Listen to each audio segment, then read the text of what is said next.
there are things we do every day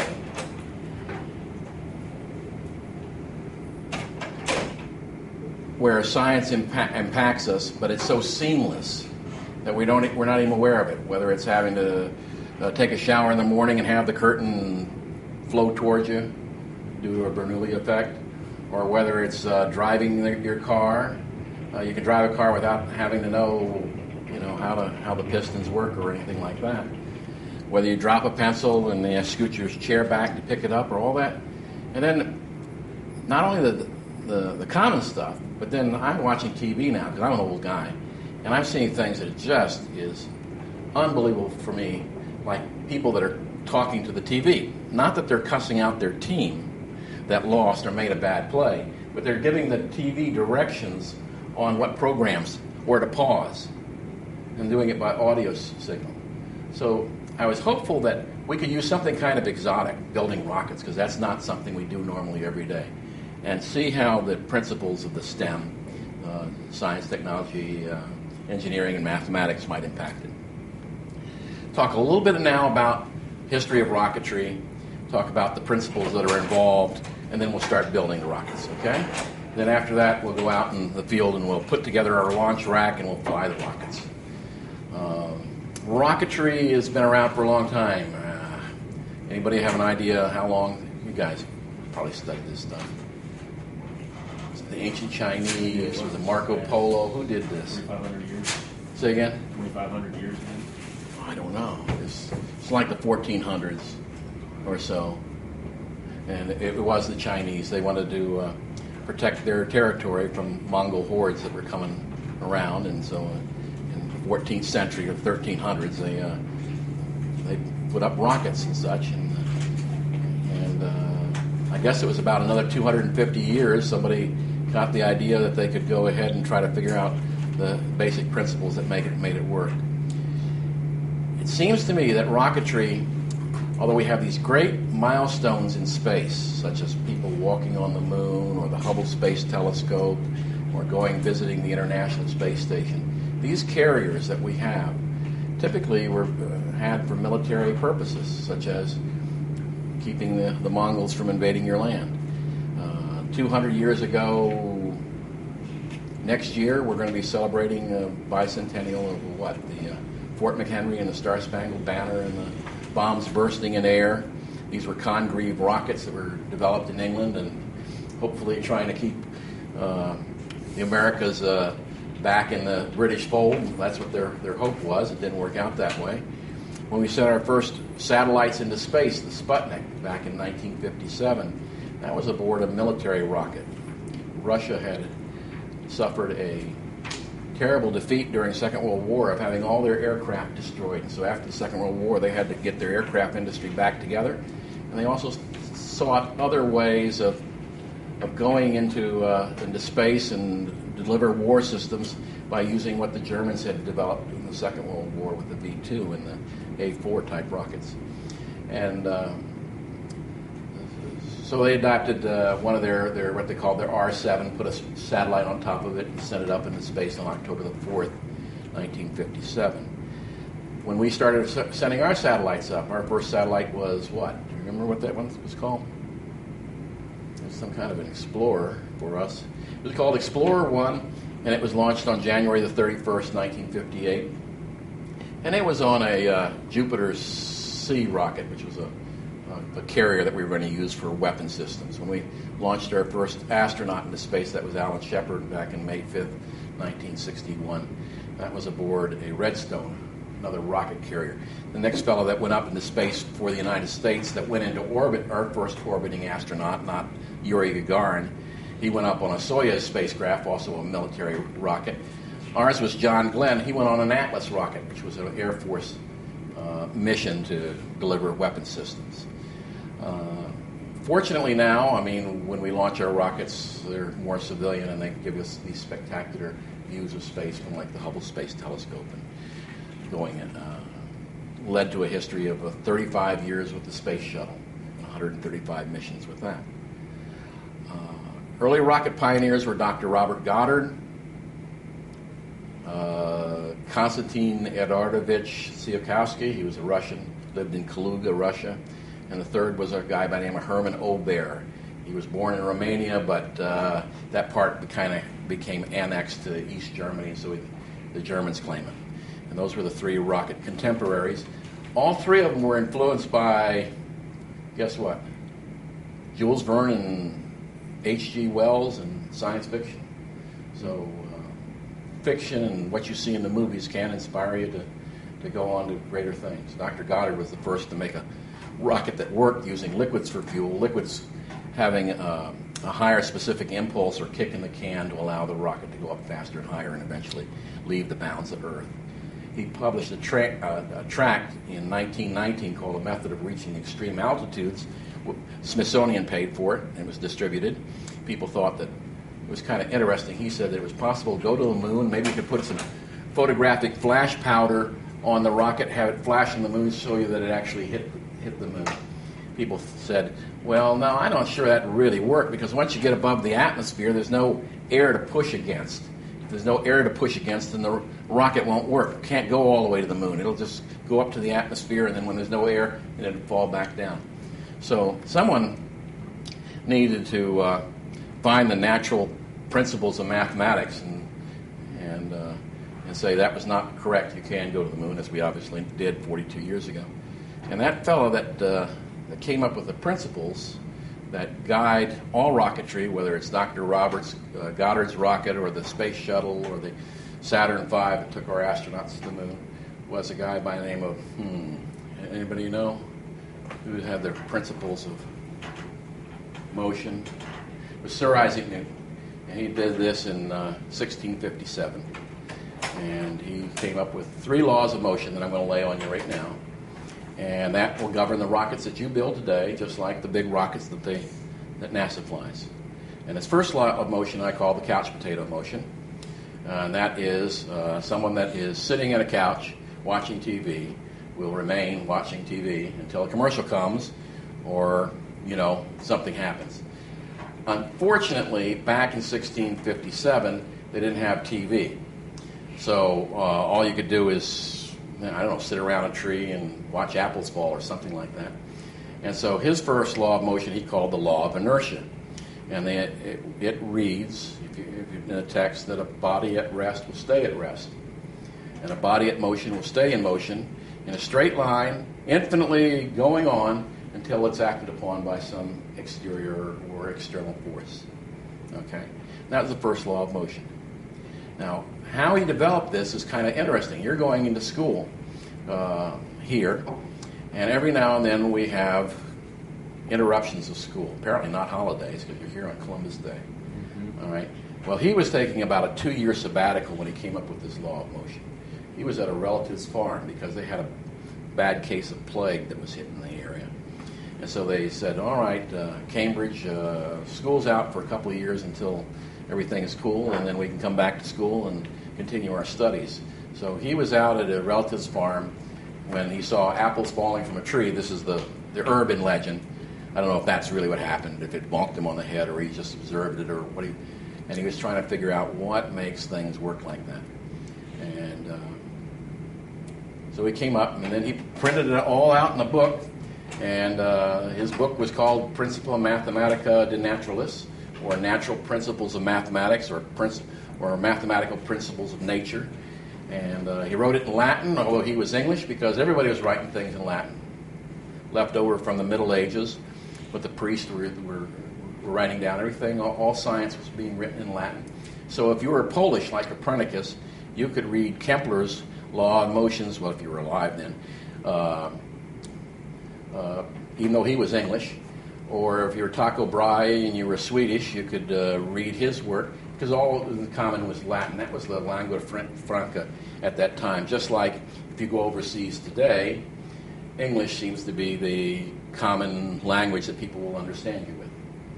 All right, so that's what he wrote it down, and his first law of motion again was a body at rest will stay at rest, and a body at motion will stay in motion in a straight line and travel there infinitely. Okay, and that affects the rockets that we launched. Second law of motion that he had, which is a pretty cool one, he called the law of acceleration.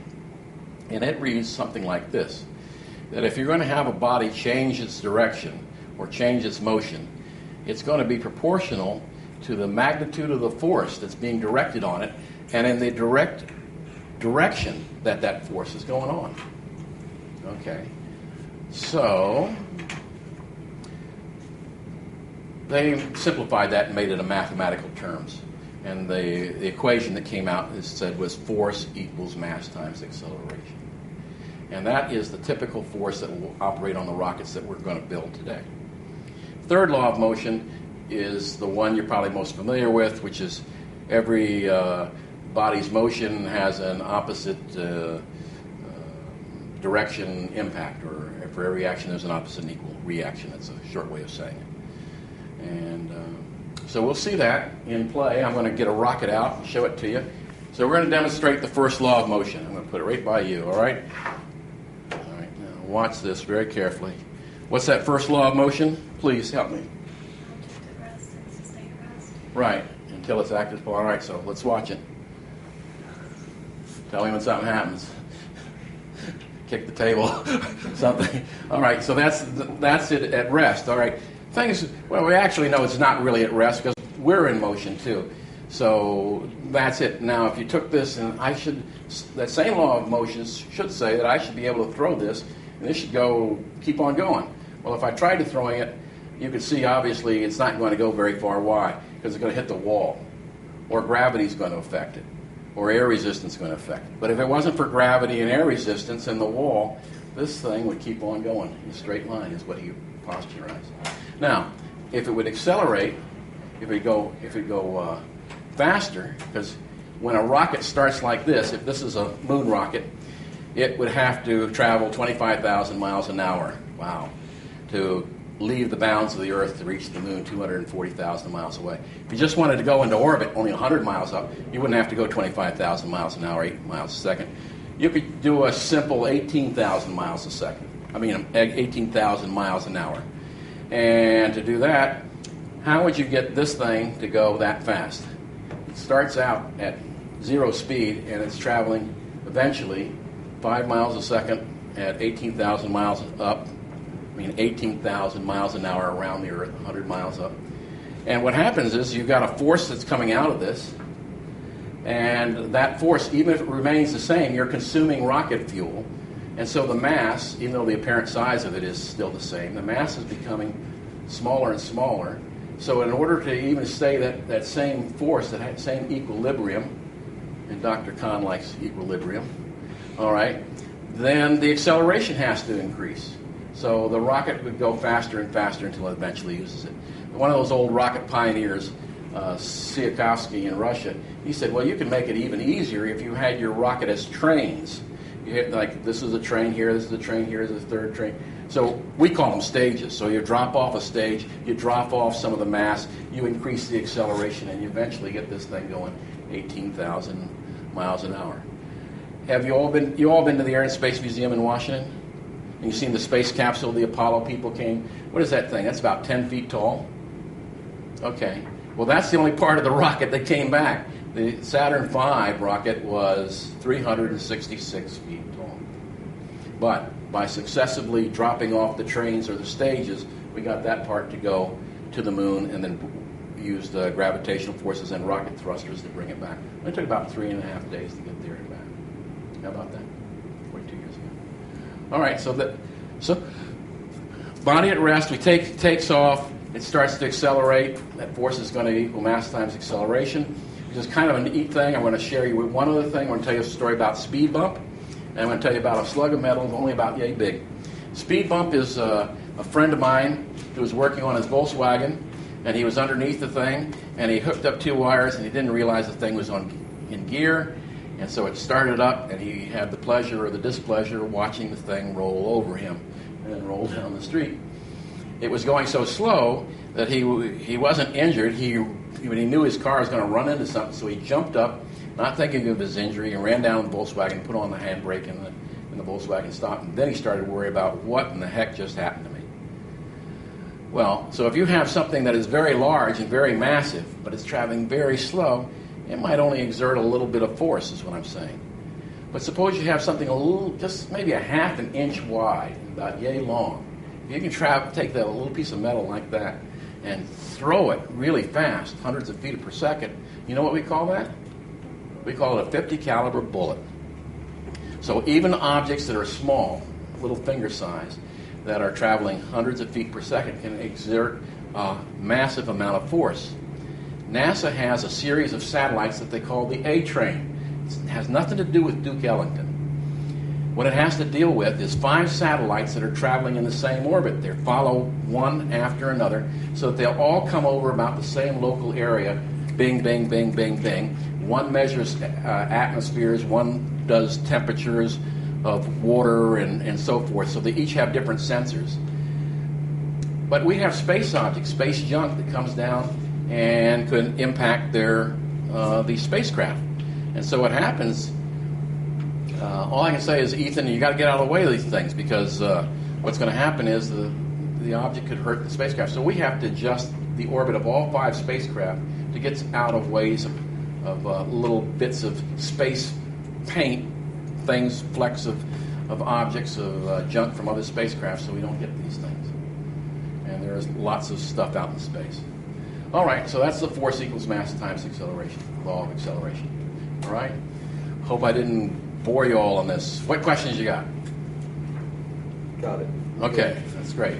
Now let's do the rockets. All right, we're going to build Alpha 3s. Probably some of you have built model rockets before, but this is great. What we're doing, we'll launch your rockets first, and Dr. Khan has asked that we have some other rockets to launch, so we'll launch this one. Hopefully it won't go 18,000 miles an hour, 100 miles up. And he was talking about an egg rocket. Do we have such a thing? Unfortunately, Dr. Khan, I brought the egg rocket. Giving the egg. And even worse than that, buddy, I brought the egg. We're going to put an egg up here. It's in here. I got it all wrapped up so it won't crack. And then we'll see if the yolk's on me, all right? And then, in addition to that, I've got this one I built. I'm most proud of this one, and I'll tell you why. Because it took me longer to build the box than it did the rocket. But this is, see, look at this. I even put Velcro on the thing. I built this just for you guys. Believe me. I built a boost glider. I built my own space shuttle. I know you're dying to see what this thing looks like. Here it is. And it's going to have a little booster. Oh, this is going to be so much fun. Like this. And it's going to go on there. And I'm going to boost it vertically like this. And then the game plan is that it'll punch out a streamer right there. This will deploy. Come down nice and safe, not leaving a crater more than a foot in the ground. And then this guy right here should glide away, and if we're lucky, maybe it'll hit Pennsylvania. Okay. So that's what we're going to do later today. So that's what we're going to do. You're going to build an Alpha 3 rocket, and Alpha 3 will look like this. Parts of the rocket you should know about are what do they call these things? Fins. What do fins do for a rocket? Why do I need fins? Stability of flight. Stability of flight, right. Fins on a rocket act like feathers do on an arrow. If you took an arrow and you took off the fins on it, or the feathers, and you tried to shoot it, it would probably tumble like a pencil or something, you know. And so in order to keep the rocket from not tumbling, you use fins. Aerodynamically, when a rocket flies, it's got a lot of forces going at it. It has the force of the rocket engine providing thrust in one direction, that's the action. The rocket moving in the other direction, that's the reaction. But it also has air blowing against the fins, which act sort of like vanes on a weather vane. It has gravity, and it has air resistance going as the rocket travels, so which they call drag. So these are the fins. What do you think this nose cone has an interesting name? You know what it's called? Well, that's the shape of it. That's pretty good. No, this is called a nose cone. Okay, so that's what it is. Nose cone. This body tube is called a... Body tube. Right. I knew you'd catch on quick. And the straw is called a... Launch lug. Right, not a straw. There's the trick question. Everything has its own terminology. You're taking nursing, you're taking medicine, you're taking anything. Everything has a patois or a jargon or name for it. This one has a parachute. Cool. Right, your parachute will look like something like this too. Have a big piece of elastic to keep the rocket together so you don't have to chase it all over the place. Two separate places. This elastic is called the shock cord. The string that covers holds the parachute together is called shroud lines. There's a little screw eye here in the nose cone. It's called a screw eye. And I think that's about it. There's an engine hook on the back end. That's to keep the rocket engine in place, because the way the rocket engine works, it's made out of paper, believe it or not. I'm running out of hand. Well, I hope that stays at rest. All right, it's made out of paper. It has black powder in it. We launch it by putting a thin little wire in the back end where there's a little nozzle. And then we don't light it with a fuse. We use electricity from a battery. I've got 2-car batteries. Why? I don't know. That's what I brought. And anyway, you put that voltage through that wire, and that wire will glow red hot like a filament would be in a light bulb. And that's what starts the rocket engine. The nozzle is tapered. It's kind of bell-shaped. So the gas that results from the black powder being ignited is expelled out the back end. It's very small, just little parts of gas, but it's traveling literally thousands of feet per second, and that generates the force, the action for the rocket to move in the opposite equal reaction. The rocket engine is consumed kind of like a cigarette, providing the power going the rocket up. At the top end of the rocket engine, there is a smokeless trail to allow the rocket to coast to reach its highest altitude. I'm thinking your rockets are probably going to go about 75 to 100 miles an hour, and they're probably going to go about 150, maybe 300 feet in about a second and a half. Wow, okay. And so what happens when the fuel gets up to this top part, there's a big hole at the top, and the gas has a choice of either exiting this hole at the top, big hole right near where it is, or it can travel all the way back down to the end of the rocket engine and go out that teeny little hole. So where do you think it goes? It goes out the top. It takes the path of least resistance. And what that does is it pushes out the nose cone and the parachute, kind of like a piston, and that's what deploys this, and then hopefully we'll get it back and knock into a tree. Okay? But when that gas comes pushing out here, what happens? The rocket tries to move in the opposite and equal direction, right? So we have a little hook at the end to keep the rocket engine from being expelled, because if the rocket engine was expelled, maybe the nose cone would stay on, and then this would come down just as fast as it went up. 100 and some odd miles an hour, 75 to 100 miles an hour. All right, well, those are the little parts, okay? Cool. You all ready for this? I went to your cafeteria, and guess what I found? Boy, this is the place to live, I'll tell you. Blue trays. Blue trays. If you go to the cafeteria, you will not find blue trays. You know why? Because I have them all. That's the answer, okay? There you go. There you go. Oh, I'm sorry you guys get no blue trays. I only had a few trays, so I'm so sorry. You'll have to settle for red trays. All right, so there. Now open up those darn things and put them in the purpose of the tray is there's lots of little parts like the launch lug and the screw eye, and I really don't want you fumbling around on the floor, so put everything in the tray and has a lip on it, and we'll satisfy it. Now, let's see. Our first step. All right, Kevin, I'm going to look at yours. Okay. First set, it gives you a part layout. It tells you everything. It gives you some more parts than we talked about. There is a blue Robin engine mount tube. You'll see it probably in there, okay? And there'll be some centering rings. They're usually green. And I think the first thing I want to do is to take the engine hook, and you'll see on the engine mount tube, that's the Robin blue tube, there should be a slit at one end, and you put the engine hook onto that slit. And if you get it there, it's okay. Sorry, I want to borrow your thing. All right. Kevin did that. This is what it looks like when you're finished, okay? All right. Okay. All right, there you go. The next step is what we're going to do is we're going to secure that engine hook by the little band which looks like a cigar band.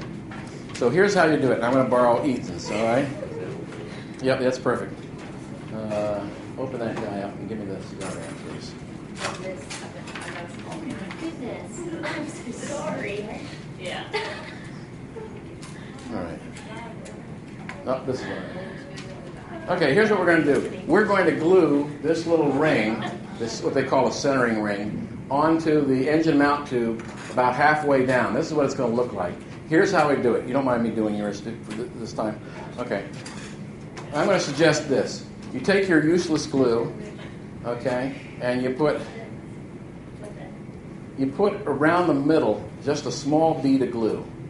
It doesn't have to be a lot. In fact, I'm going to go ahead and just make it a small, even bead of glue. And then once you've done that, then slide that centering ring on top of the glue, wipe off any excess glue, and then wipe it off on the rag I gave you. This is water-soluble glue, so it will come out of the wash if you get it on your clothes, but I just assume you wouldn't. But the whole bottom line of it is when you're finished, your engine mount tube secured should look like this. Like that, okay? Go with it.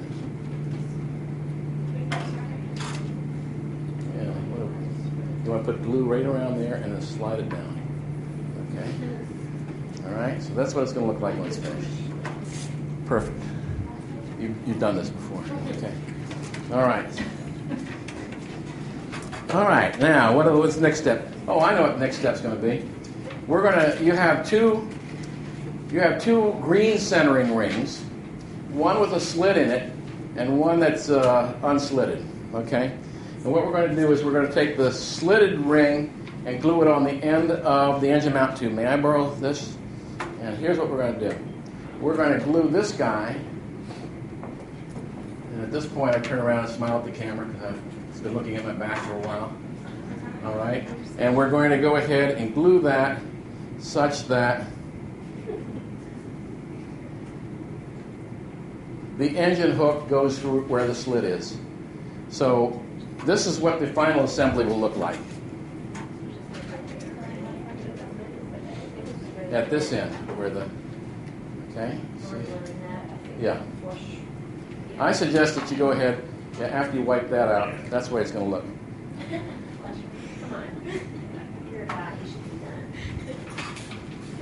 Here's what I'm going to suggest. Whether you're building a rocket or furniture, you'll find that the way to success is to use a little dab will do you, as they said in the old Brill Cream ads. I went to the library and saw those ads. I don't have any direct experience with them. All right. Just a little bit of glue. Thank you. And then wipe off any excess glue. You're just doing this one ring. Don't do the other ring. Okay? Oh, gosh, I want to keep this one. I think this is a good job. All right. That's what it looks like. You know what you're doing. Okay. Do we ever do? All right. I don't want you to even look. You're so intent on what you're doing. Okay, so you see what we're doing? We're gluing down. Yeah, okay. Wow, you guys are great. Okay, now we'll put this thing aside. And now, I think what we're going to do is we're going to pass out the useless scissors. Hold on.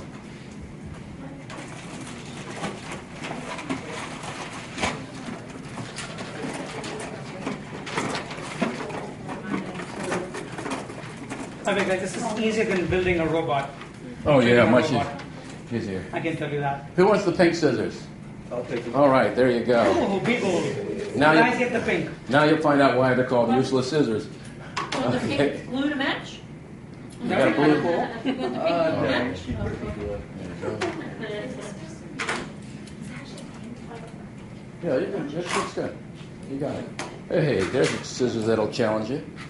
Okay. Oh, you look like you can handle that one. I like that one. I'm going to give you the sharp ones. Can I trust you, sharp ones?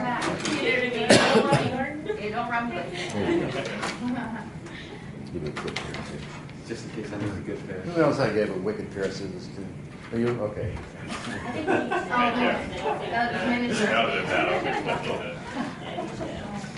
Well, like Dr. Raza said, we teach elementary school kids too. All right, so let's see, what do we do? Oh, I know. I want you to, you'll love this part. I want you to be a cutout. Here's what we'll do. Let me borrow yours. On page 2 of your syllabus, you'll see right here something that's called a shock cord mount. You two, Kate and Jill, you'll have to be psychic, okay? You're going to have to cut this out. You're psycho either. All right, so we're going to cut around the outside edges of that, okay? So when you're finished, this is what it's going to look like. Yes, I'm ruining the paper. Don't cut through the dotted lines. You want your trapezoidal figure. Isn't that the right term for this? Trapezoid? Yep. Those were the new word. Word of the day. Whoops, sorry. Okay. Right, there you go. This is what it looks like when you're finished with it. This is called a shock cord mount. The purpose of this is to secure the shock cord to the body tube, and then the end of the shock cord will go to your nose cone. So first of all, we're going to make this little mount. God bless you. Oh, thank you. Reach out. Okay.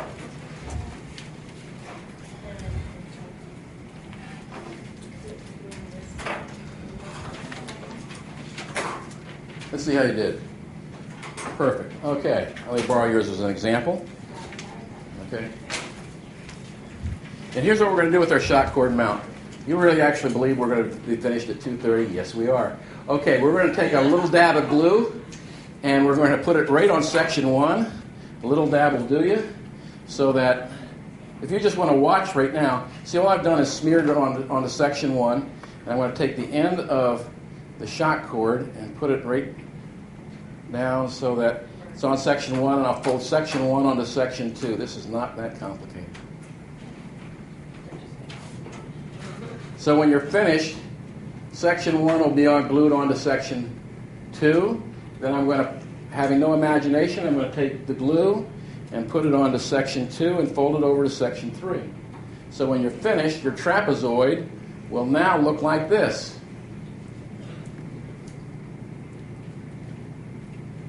The top of a tea bag. Okay? That's what you want to finally get. You can ask him. Mr. Grayson, he has a question for you. You want it long way down, not straight, not across. I mean, do you have that in there like that? Or Yep. side? That's just like that. You got it right. Was that our side? Nope. Doesn't. I've never seen anyone ever do it that way before. Yeah. But you're right. It doesn't make a difference from the side. Sure. Hey, great. See how you doing. Oh, you're meticulous. Okay, excellent. Great. Must be okay. Oh, you're going to town. Everybody's glue's working? Oh, your glue doesn't work? No, it doesn't. Okay. Yeah, third. No, on top. Like this. Yeah, you're doing great. Yeah, you can make a tea bag. Yeah. Okay.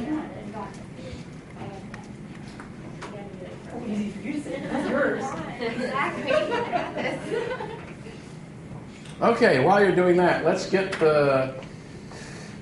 let that dry. Let's take that little part that everyone wants to lose, the screw eye, and screw it into the nose cone.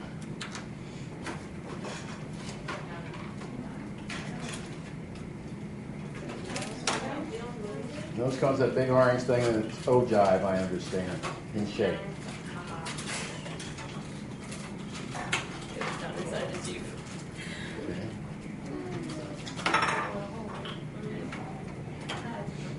What questions do you have about rocketry or anything right now?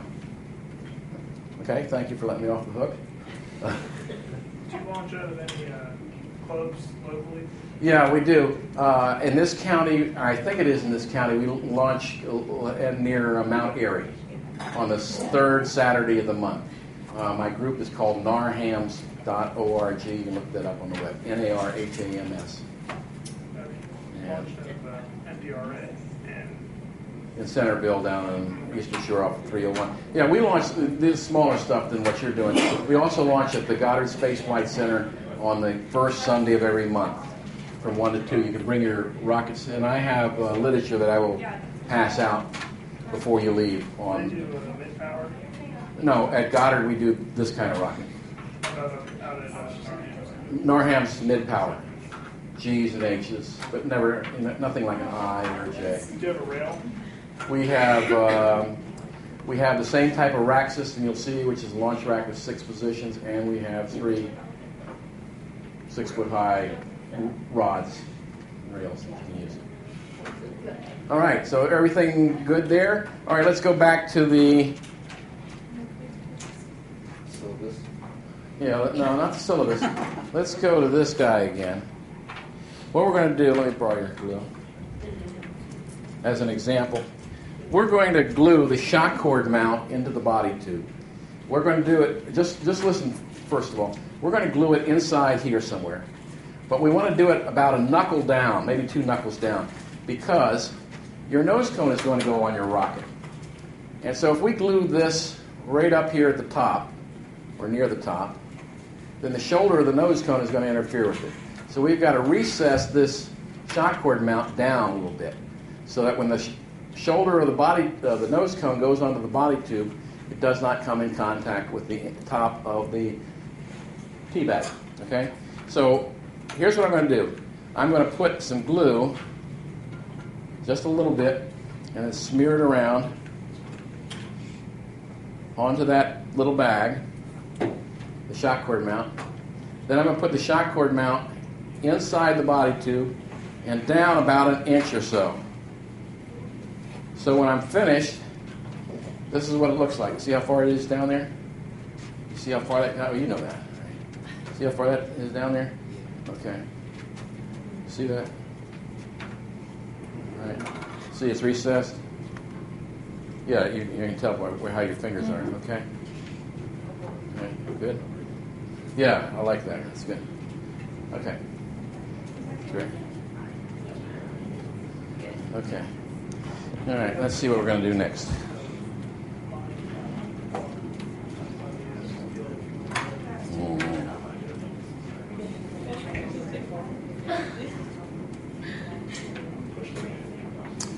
Okay.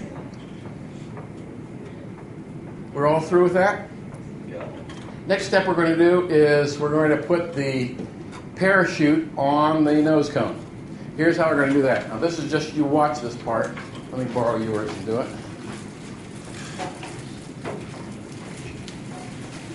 You use that, you use the scissors. And I didn't bring Band-Aids. Good. All right. What am I doing with this? Who's this belong to?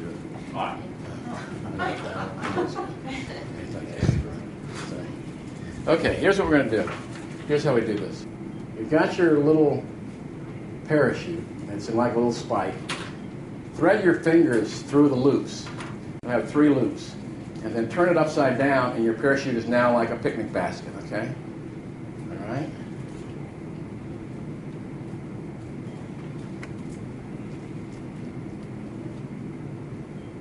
This is cool, isn't it? Okay. Then you're going to take your nose cone that has the screw eye in it, and you are going to thread those three loops that's on your index finger right through that hole. Oh, yeah? Okay. Easier said than done. So when you're finished, it looks like this. You have to pay attention. Okay, it looks like that. All right. This is what it looks like when it's finished. All right, you got it. Okay. All right, you're doing it. I want everyone to look at Kevin now. Make him nervous. If he's the last one. No pressure on anybody. Okay. Here's what you're going to do. Once you've got this thing through, you still have keep those loops open. Take the top of the parachute and thread it through it, right through those loops, and then pull it straight out. And what you've done is you would attach the parachute to the nose cone. Great. Dr. Burgess, huh? Ain't that something? Thank you. Oh, that was awesome. Oh, my goodness gracious. Kate and Jenny did that like they've done it before. Okay, you have? Okay. Awesome. How about you? Great. Oh, he's taking a Coke break. All right. Oh, cool. Yeah. Pepsi. All right, Pepsi. All right. Excellent. Okay. You got those open? Thread them through, buddy. Capital calorie. Yeah. Pull it out. Let's keep pulling, man. You got it. All right. Next step. We are going to go ahead back to the engine mount tube, and here's what we're going to do. You don't mind me borrowing this, do you? All right, we're going to go ahead and take the engine mount tube assembly, and we're going to thread it through the bottom of the fin can unit so that the engine hook is between two of the fins, and the top of the engine mount tube sticks out the top of the fin can unit. The green centering ring is completely hidden. So this is what it will look like when you're finished. All right. Keep on trucking. All right. And is it between the two fins? All right. Very good. Right there. Excellent. Right. Oh, you guys are good. Okay. Now, with that, then you're going to take some of the glue, with that other ring, put it around just a thin bead of glue around the top, smear it around so it's nice and neat. Ooh. Okay. You know, sometimes these don't fit. Before you put that ring on, take your nose cone and remount the ring a little bit. Make it a little bigger if it doesn't fit. Because then you'll find that when you put the centering ring on top of the engine mount tube, it'll fit very nicely. Wipe off any excess glue. Neatness counts. Remember what they used to tell you in high school? Straight A's start with a clean locker? Okay. Okay. So this is what it looks like when it's finished. I mean, that is on there secure. There's no wiggle room or anything. You see that? No wiggle room or anything. All right. Okay. See that? Yeah. Okay. See how that is? All right. You got it. Wipe off that glue when you finish. Okay. Yeah, I did it. No pressure. How'd you do, Kevin? Got it. Okay. All right. Okay. What are we going to do now? Yeah, what the heck? We'll do that.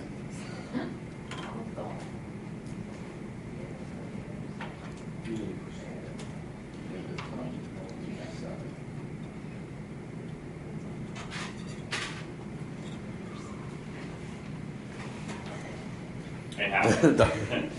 Too tight. Yeah. Did you ream it out a little bit? Yeah. Let's do it some more. All right, we get that thing in there good. I'm even going to go back a step. I'm going to put some more glue on there to make it even worse. You ready? Oh, I want that thing between the fins.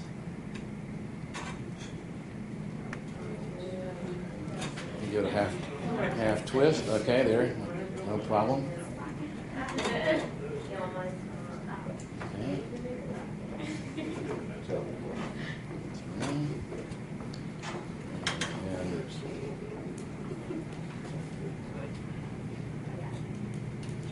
There we go.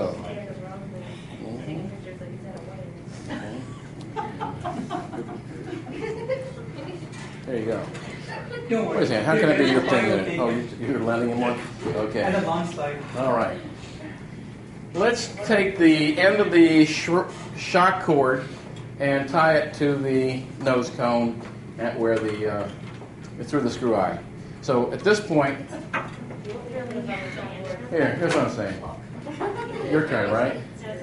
No, your turn, son. Okay. Oh, cheater. Okay. She wasn't gonna tell you. That's right. You're going to take this guy, there you go, the shock cord, and put it right through the end of the screw eye. So it's about this far out. And then I want you to tie 3 overhand knots. They're also called granny knots, named after a famous kind of apple. Yeah, granny. You've heard of granny apple? Granny Smith. Oh, yeah, Granny Smith.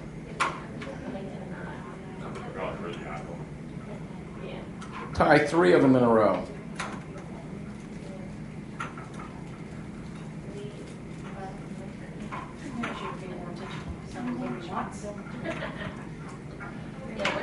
Okay. So when you're finished, you got your assembly looks like that. I should caution you, granny apples have nothing to do with granny knots. I don't want to leave you misled on that. All right. So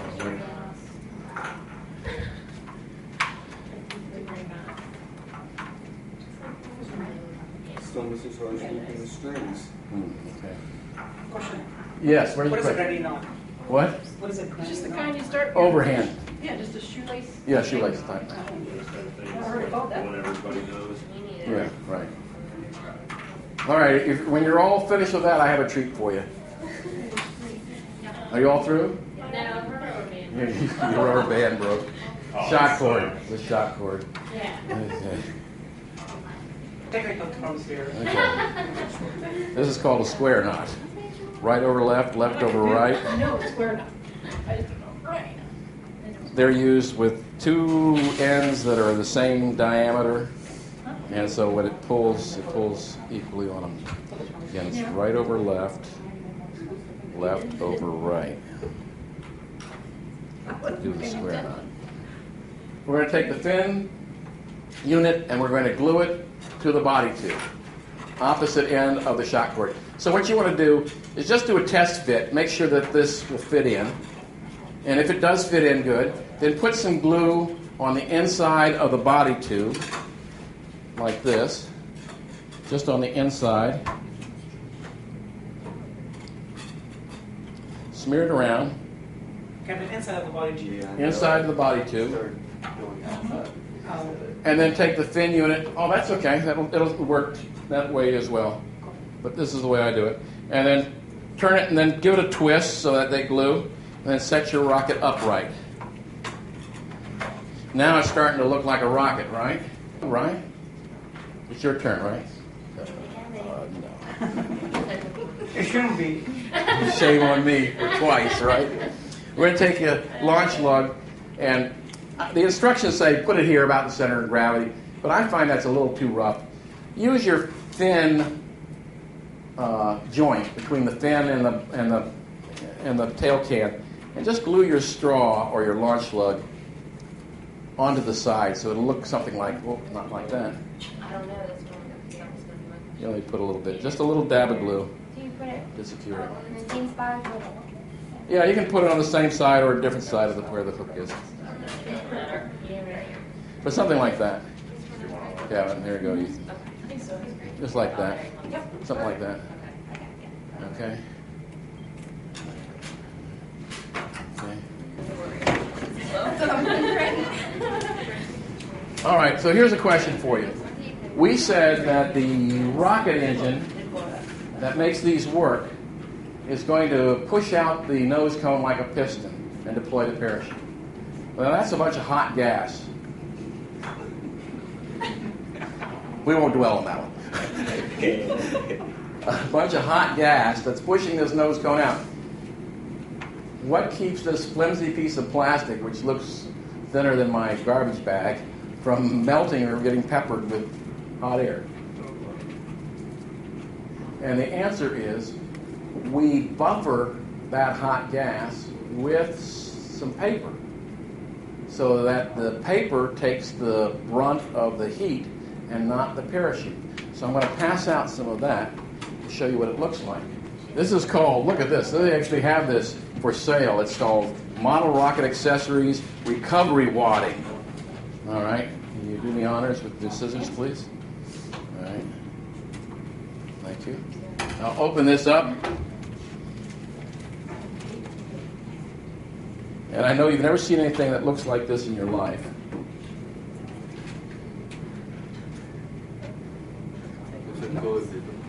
I know, it looks like toilet paper, but do you know what it really is? Toilet paper? It's toilet paper. Okay. We think one of the most engineering marvels that Vern Estes, the owner of Estes Industries, does, is find a way to how he was able to soak toilet paper in boron and sodium silicate, so that and the papers, the integrity of the paper is still there. What happens is when it's chemically treated, it's still biodegradable, but it will not burn.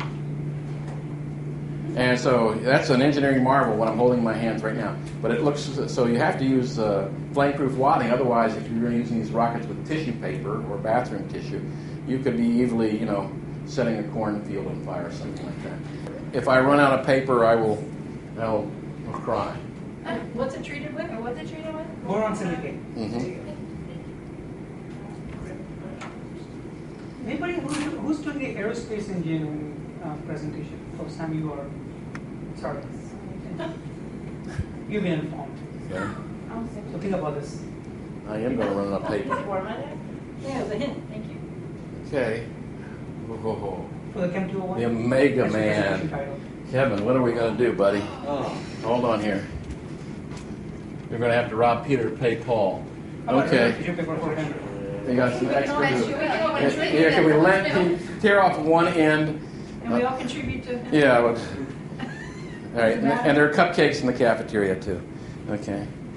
Yeah. How much do I need? Yeah, how much? I got everyone carrying now. Well, you can be a little more generous than that. You don't like Kevin?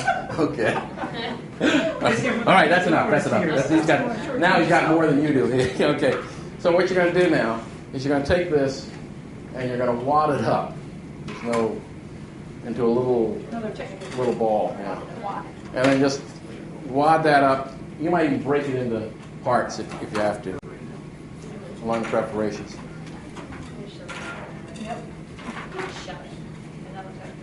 Wad that guy up there. Put it in there. Oh, you got more than you can shake a stick in. They all do. All the way. So what I'd like to do is actually make it a blow gun and go. And if that doesn't work, then use your useless scissors to push it down. All right. So at this point, what you can do is you can decorate your rocket with the decals. They're not water decals. They're pressure sensitive. Just don't put them over the path of the launch lug. And the purpose of the launch lug, we never even discussed that. We launch our rockets vertically. And we launch them on a rail.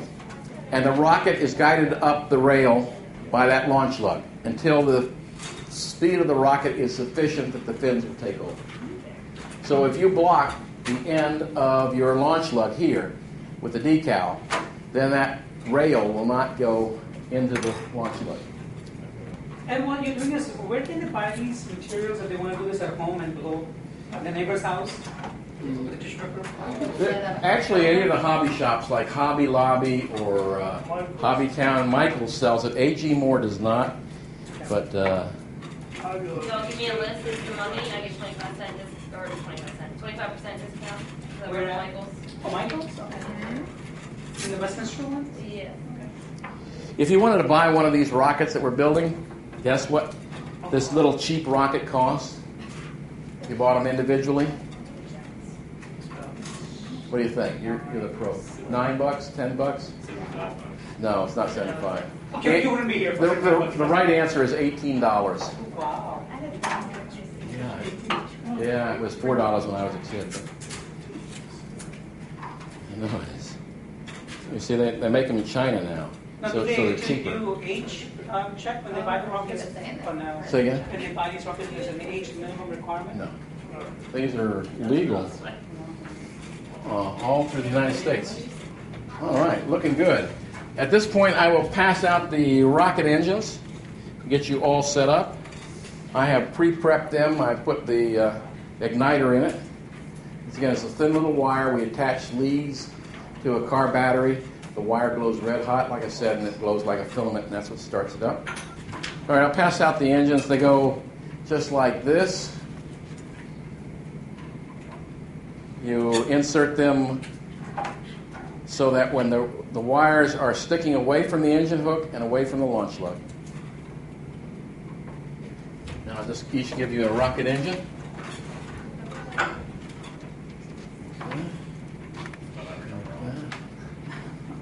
Oh, that was hers. Okay, here's yours. All right, there you go.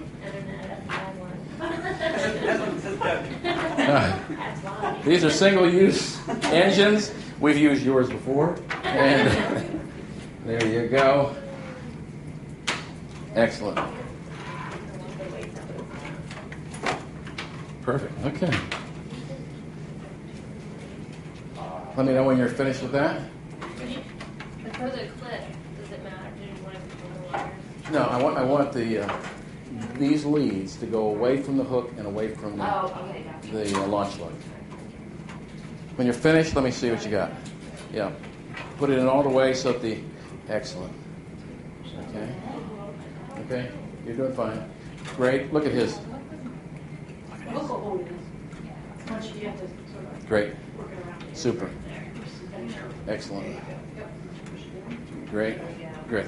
Okay, here's how we do the parachute.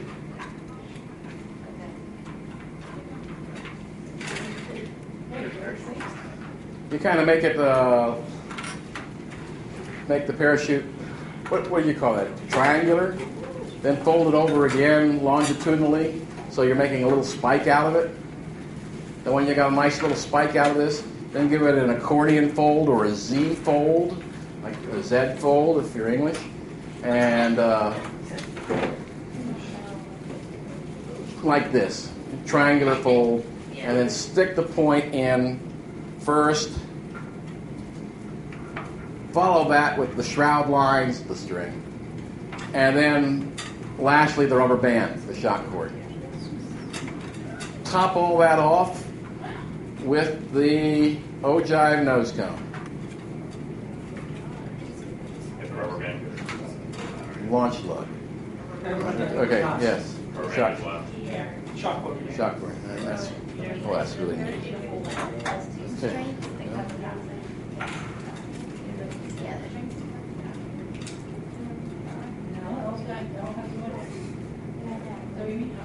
First. Oh, yeah, first.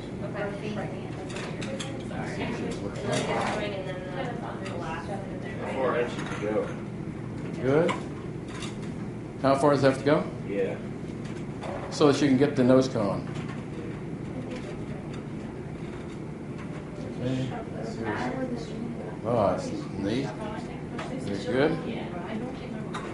We just shove the elastic and string in, right? Say again, We please. just shove the string. Yes, ma'am.